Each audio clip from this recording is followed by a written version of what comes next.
पिता, पुत्र और पवित्र आत्मा के नाम पर आमीन।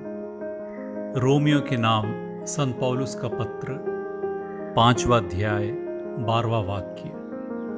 एक ही मनुष्य द्वारा संसार में पाप का प्रवेश हुआ और पाप द्वारा मृत्यु का।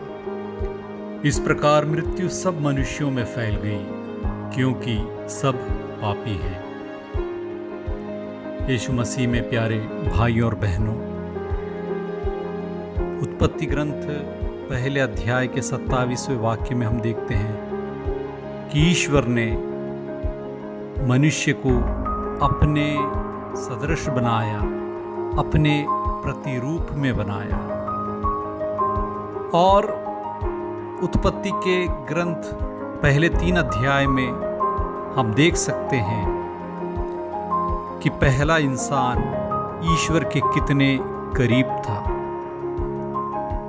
वो ईश्वर को देख सकता था, सुन सकता था, उनसे बात कर सकता था, उनके साथ चल सकता था। ये सब प्रतीकात्मक रूप से इस बात को व्यक्त करते हैं कि मनुष्य, पहला मनुष्य ईश्वर से बहुत अच्छे संबंध में था, रिश्ते में था। वो ईश्वर का पुत्र था और वो यह बात जानता था। लेकिन वह ईश्वर का सृष्ट मनुष्य था। अपनी सृष्टि को अपना बनाने के लिए ईश्वर ने उसमें कृपा प्रदान की।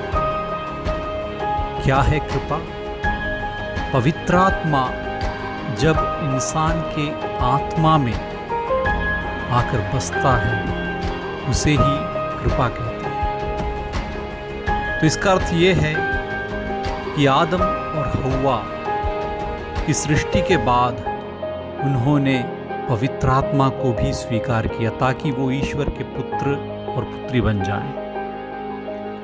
लेकिन इंसान को ईश्वर ने स्वतंत्र बनाया था।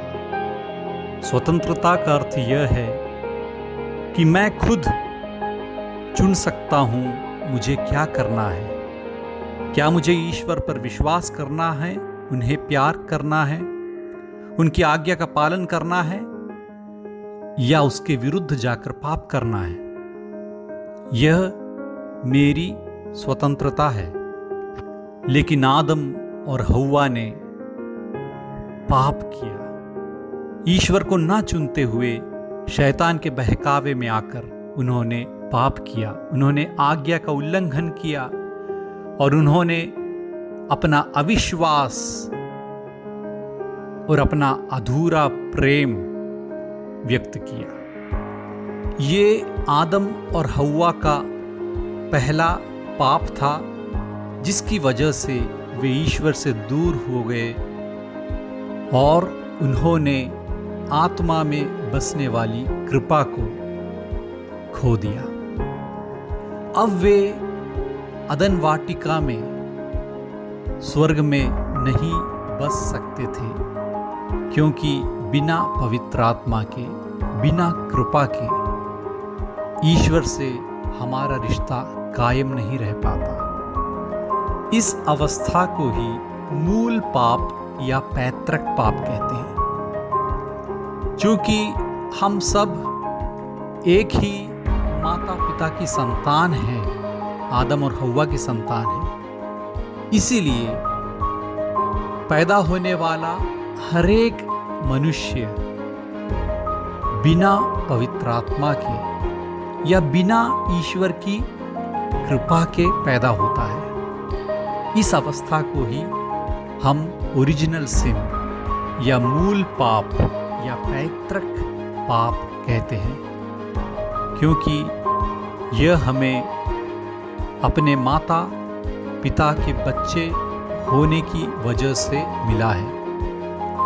इसका अर्थ यह नहीं कि हमने कोई पाप किया है पैदा होने से पहले या पैदा होने के तुरंत बाद। लेकिन हम जिस अवस्था में पैदा हुए हैं वो अवस्था बिना कृपा की अवस्था है, बिना पवित्र आत्मा की अवस्था है। यह है मूल पाप का अर्थ। आज का ईश वचन हमें यही याद दिलाता है कि एक ही मनुष्य द्वारा संसार में पाप का प्रवेश हुआ और पाप द्वारा मृत्यु का।